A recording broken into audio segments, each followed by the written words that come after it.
अखिलेश यादव ने बयान दिया है जी। गाय को लेकर के दुर्गंध आती है गौशालाओं में, हाँ। क्या कहेंगे आप? असल में आपको बताएं, अखिलेश यादव जो समाजवादी पार्टी के माननीय राष्ट्रीय अध्यक्ष हैं और उत्तर प्रदेश जैसे प्रदेश के मुख्यमंत्री रह चुके हैं, उन्होंने अपने परिवार से कुछ नहीं सीखा। उनके पिता जब भी पार्लियामेंट में रहे, 2 बार रक्षा मंत्री रहे और अखिलेश भी उस समय हुआ करते थे, तो गाय के ऊपर भाषण दिया करते थे। मुलायम सिंह जी पूछा करते थे आडवाणी जी से, आपके पास कितनी गायें हैं, आप गाय की बात नहीं करते। अटल बिहारी प्रधानमंत्री जी से पूछा करते थे। ये तो अपरिपक्वता का बयान है अखिलेश जी का। गाय को आपको शायद जान के ताज्जुब होगा त्रिपाठी जी कि सबसे पहले जीवों में सृष्टि का सृजन हुआ तो ब्रह्मा जी ने गाय की ही उत्पत्ति की। मनुष्य का तो बहुत बाद में नंबर आता है। पहले प्रकृति बनी, नदी, पेड़ पौधे, वनस्पति बनी, सारी चीज़ें बनाने के बाद फिर जीवों में जो सबसे पहला है वो गाय को ही बनाया प्रकृति ने, ब्रह्म ने। तो वो तो हमारी माता है। और पहले तो गाय को, जिसके पास जितना गोधन होता था उतना ही वो बड़ा सम्मानपूर्वक और धनवान व्यक्ति माना जाता था। इसीलिए दोहा लिखा गया, गौधन गजधन बाजधन और रतन धन खान, और जब आवे संतोष धन सब धन धूर समान। इसलिए गौधन को पहला नंबर दिया गया है। 9 लाख गायें थीं श्री कृष्ण के पिता नंद के यहाँ।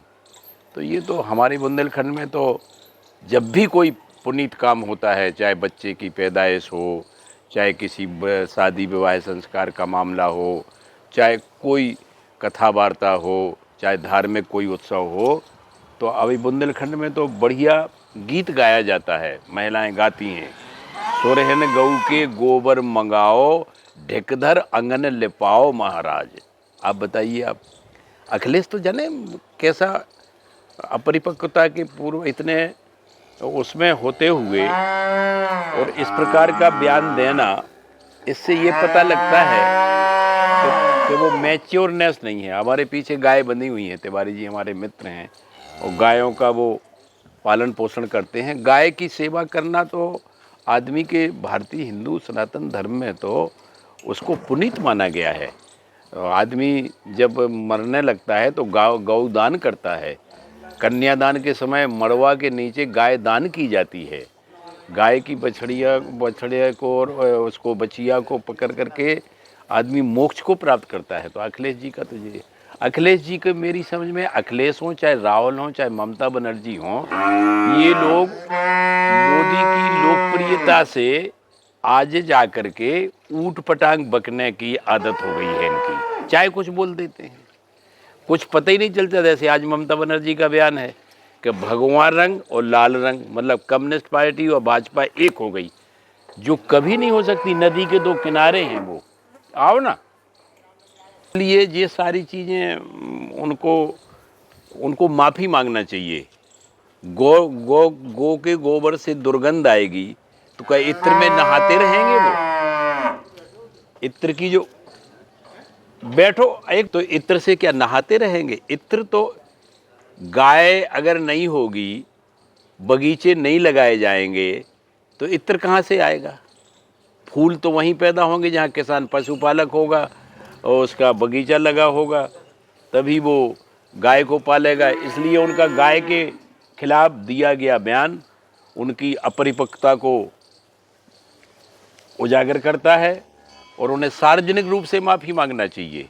यादव होने के नाते उन्हीं का एक बिरादरी का यदुवंशी कोई विधायक है, उसने उनकी इतनी आलोचना की है जिसकी कोई इंतहा नहीं। तो ये सारी चीज़ें हैं।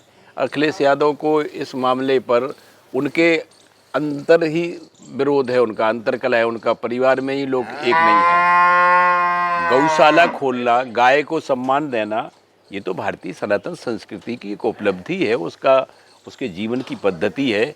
इसलिए अखिलेश यादव के बयान की मैं भर्त्सना करता हूं और आपके माध्यम से जनता को मैसेज देना चाहता हूं कि वो इसका उत्तर अखिलेश यादव को 2027 में, जैसे हमारे केशव प्रसाद मौर्य कहते लगते नहीं कि समाजवादी पार्टी समाप्तवादी पार्टी हो गई है, तो वे समाप्तवादी पार्टी की ओर ही अग्रसर हो रहे हैं और उनकी बयान की जितनी आलोचना की जाए वो कम है।